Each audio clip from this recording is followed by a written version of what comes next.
Bonjour à toutes et à tous. En cette période estivale, on parle beaucoup de congés payés. Je voudrais faire un point avec vous aujourd'hui sur les congés payés dits d'ordre public et sur les éventuels congés payés supplémentaires.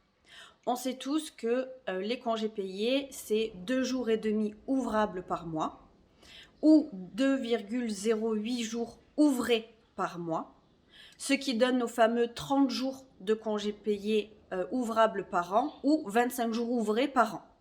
Je rappelle, les jours ouvrables, c'est potentiellement du lundi au samedi, alors que les jours ouvrés sont vraiment les jours effectivement travaillés. C'est pour ça que ça ne se décompte pas de la même manière. Avec la loi du 8 août 2016, on sait que les congés payés sont acquis, peuvent être pris dès l'embauche, soit sans solde, soit par anticipation quand on n'a pas le compteur suffisant, mais sinon, dès qu'on a acquis 1 jour, 2 jours et demi sur un mois, on peut les prendre. Il y a une partie des congés payés qui doivent absolument être pris entre le 1er mai et le 31 octobre. On a aussi des droits à congés payés qui sont simultanés pour les conjoints ou les personnes qui sont pacsées et qui travaillent dans la même entreprise. On a cette obligation de prendre 12 jours ouvrables continus minimum sans pouvoir non plus en dépasser 24 au total sur le congé principal. On parle toujours en jours ouvrables.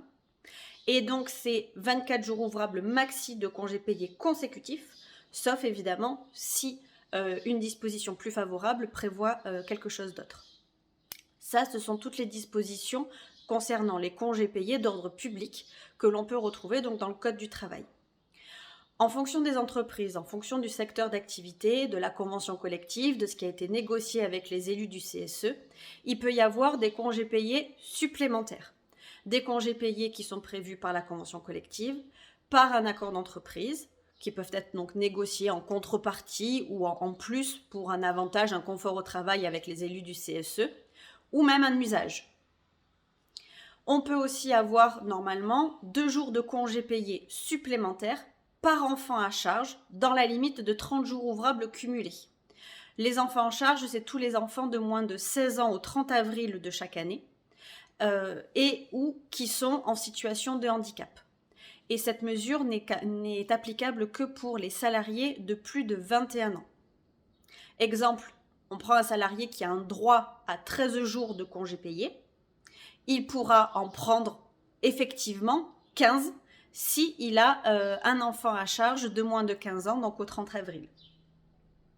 Par contre, il ne pourra pas avoir plus que 30 jours ouvrables de congés payés. Pour les salariés de moins de 21 ans, le Code du travail dit qu'ils ont droit à 30 jours de congés payés. Par contre, les jours pris au-delà de leur solde réellement acquis ne seront pas indemnisés, donc ils ne seront pas payés. Pour les étudiants salariés, ils ont droit à 5 jours pour passer leur diplôme. Ces jours-là sont des congés acquis, mais ne sont pas rémunérés. Et c'est 5 jours par tranche de 60 jours travaillés pour pouvoir y prétendre.